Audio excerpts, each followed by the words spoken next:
When I see rainbow jumping, make me want to pinch my barb, 'cause she's so fine. Look at that.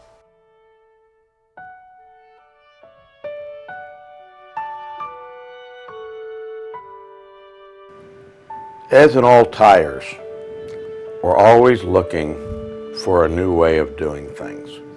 And this was a pretty neat way of doing it.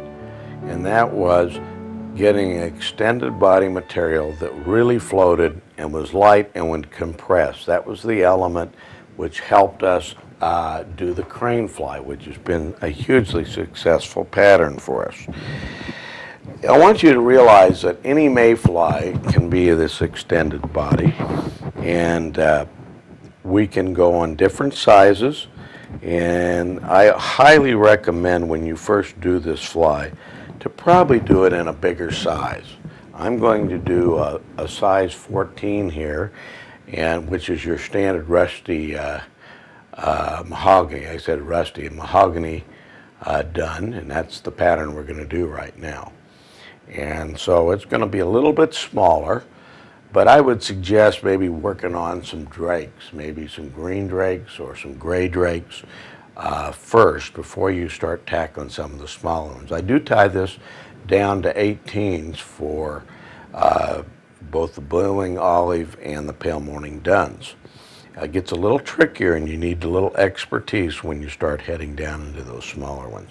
First of all, we want to taper the body, and that's the first thing that we're going to do is add the body. And what I do is go halfway down the shank and add our thread. Now the hook is the 9300, which we showed you on the emerger. Again, a 1X heavy, it's one that I like. You can pick any of your dry fly hooks, but you're going to get big fish, and I like the idea of having this heavier hook. And I like the design of it. It's the nice model perfect design that I kind of grew up with. Okay, I'm looking this over, make sure that I have it the way I want it. And we're going to measure shank length and then about another half. So this is going to take shank length and just another half from about right here at the halfway point, and we're going to tie it in. Now, one of the things that I'm like to do is use a little bit heavier thread for this. Now, notice that I have this olive right now, so I'm going to switch threads right now and go to a rusty one. I'm going to put my olive bobbin down and bring in a slightly heavier thread, a 6/0, and it's going to be the kind of the rusty brown color of the mahogany dun. Mahogany duns can be dark, and but I think you'll see once we get this color. Color is really kind of immaterial on this body. Now notice how I'm holding it up just like on the crane fly, and we're just going to wrap around, making a segmented body. Notice how I'm holding on to the foam, and it takes a little practice flipping this over. You can be a bobbin flipper. But I'll tell you, challenge yourself with the new fly like this is really what fly tying is all about. Great fun. I've really enjoyed over the years bringing you new patterns and new ideas, especially working with John Barr and Mike Lawson over the years. The last one I did with John Barr was great fun. Now at this point, notice I have a little longer material. We're going to trim that off. That's just about where we want it to be. Length of the shank and another half. Now, the one thing that I had going when I first tied this is I realized with foam you had no tails. So this becomes the little interesting part that probably adds to tying this fly, and that is adding some microfibets. Some dark dun microfibets. This is going to take some practice to know how to measure it. And what we're going to do is tie it into the foam. Now this gets a little tricky. But you're going to be amazed at how once we get this thing done. Now, I wish I could tell you that there was a better way of being able to hold on to these. And I guess at some point you can let it go and put them in your hands like I have it right now. And this is certainly the way to do it, but you don't want to do the whole fly like this. Now, notice that I've got my fibets. I've kind of measured them. And now I'm going to tie them in as I go back down the foam. Don't worry if you don't get them all in there. All you got to do is get it in a little ways and get it down as far as you can towards the body. Then you can go back, and there they are. And what we're going to do is cut out any of these that didn't get wrapped in. Don't worry about that. They're not going to be in anybody's way. We're going to come up here and trim this just like that. Now look at that. Isn't that amazing how, remember I said you'd be amazed. Look how that tail is kind of separated. And there's your little extended body. Now, if you feel you got too many tails, you can reach in and trim some of them off. But boy, is that ever going to float, and your hook's going to be under the water. Now it's time to change threads. Now, probably the best way of doing this is using another rusty brown thread, and instead of olive.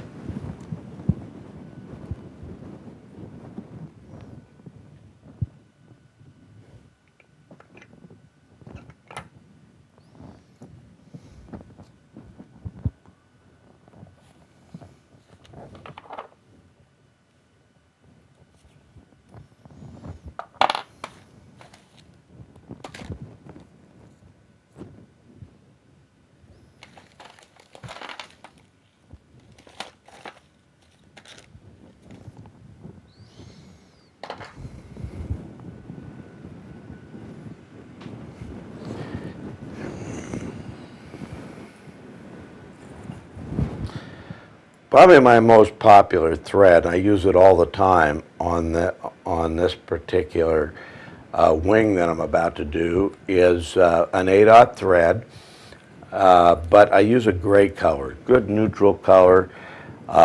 You can use a chocolate brown. You'll find that you may have a difficult time finding a chocolate brown color in these smaller threads, but gray is always available, and I'm going to use that, and we're going to be covering up with dubbing anyway. Now, when I started working on this pattern, we had a guide that we used to just put out a little bit of gray foam, tie it to the hook, put an Adams hackled on, and added a single calf tail wing, and it was a very successful pattern. Unfortunately, the fish's teeth would catch that foam and rip it off after a few fish, and it never really kind of caught on. But by wrapping around here with your thread, you give it the necessary durability, and it certainly will last. I should have remembered many years ago that once I had worked out how to do the crane fly, that it would be perfect for this. And this last year, in 2007, I was able to tie the first ones of these for the one fly, and boy, people just flipped over it. Now, what I'm going to do is I'm preparing some calf tail. I'm not going to use calf body hair. I'm not going to use antron, because calf body hair and antron block air going through and cause your leader to twist. So what we're going to do is use a really nice straight calf tail, and I'll tell you, finding good straight calf tail is always a challenge, as you can see right there. Finding a good one with nice straight hair, especially thin in diameter. Okay, the little hair stacker, but we prepared it. Now, how I prepared it was going back and forth, bringing the ends together. We've talked about this. It's called hand stacking, and now we've got, you always want to take it up against your gape to see if you've got either too little or too much. Usually the gape will tell you just about the right amount of material. Now what we're going to do is I'm going to come right to the back there and tie in the wing. Now I've already measured it against, and let me just show you how I say measured against it. I've done so many of these I can pretty well look at it. You may not be able to. Notice I measured the shank length. I tied it in. Now you want to make sure that that stays up on top, and so we're going to tie it in. Now I'm going to then trim it and make sure that I get all the fibers. And it doesn't hurt to maybe drop a little cement right in there.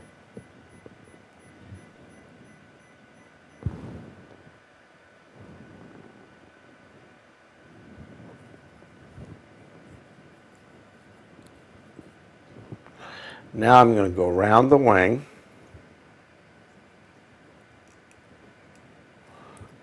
Just like this.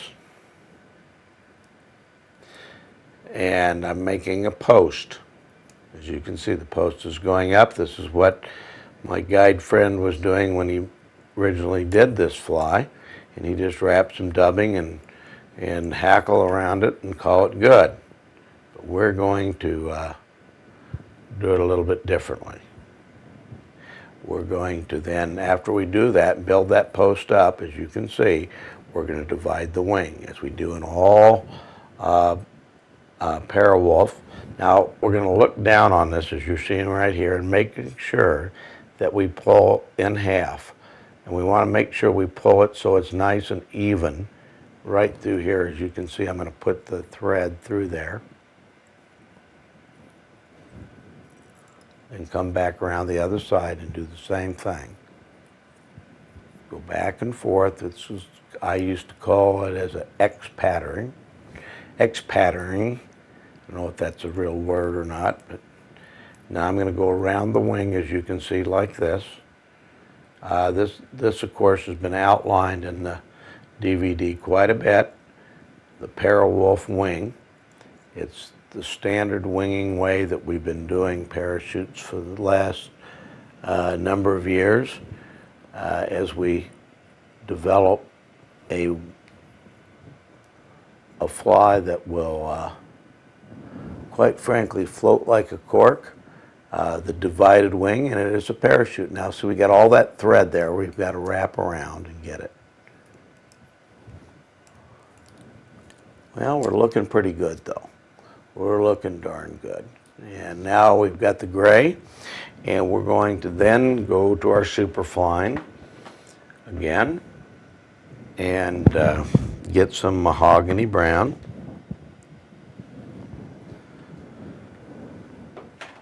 And dub it. Actually, what I've done, I should say that, is I've added a little bit of different touch to it. Instead of going to the superfine, I've added, because I want to build up that thorax, a material that a lot of people like to use, and that's beaver. And now if beaver is really processed, and this is what it looks like right here. It's got some fibers in it. It's just got a great look to it, and I'll tell you, it really absorbs floatant. You might consider that. And here we go. We're going to build up that dark mahogany brown thorax, as you can see right there. Of course, some of you might say, wait a minute, why aren't you ribbing that with your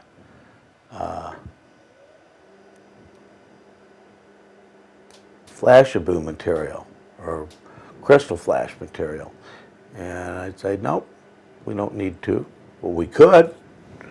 Now, as you can see, we're going to need a nice mahogany colored hackle that will match that.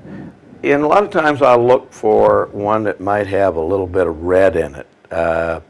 I like that reddish mahogany look, and again I'm going to look towards my, as you can see here, this color here, my grizzly, and just look around to find the right size, and I found one, and we're going to tie that in.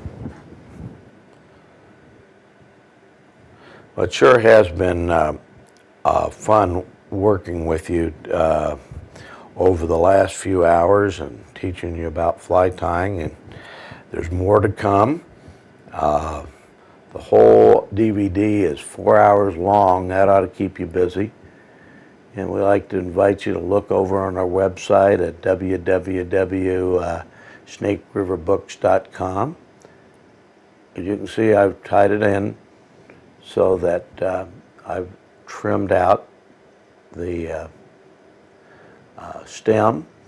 Now at this point, this is very important. I tell this to everyone, is to make sure that you get some of that cement in there. That's going to help keep that wing separated. That glue is going to just be a wonderful thing. And again, use the loon cement.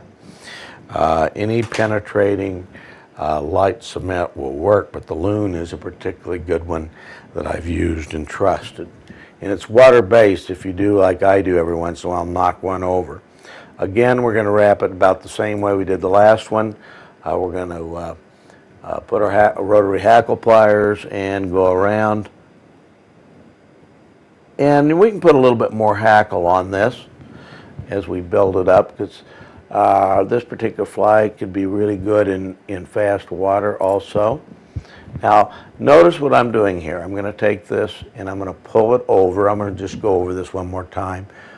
Pull tight up, switching hands, and then tie it in. You're going to feel a little of that cement still being wet, but the beautiful thing about the loon cement is it's going to dry just like it had never been there. Notice that I just kept my scissors open and closed it, and at this point, a couple more wraps, and we're going to whip finish, and we'll take a look at our little extended body mayfly. Again, we've given you quite a few patterns already. Disc 2 is coming, and we're going to give you some more. So stay with us. Enjoy the rest of the tying. As you can see, here's the foam. Oh, I got a little bit of a lumpy body, but you know, it'll come a lot better for you the more you tie them. I don't tie them as much as I should. I'm getting a little bit on the older, lazier side, but this is a pattern. You let your imagination go crazy. And I'll join you in a few minutes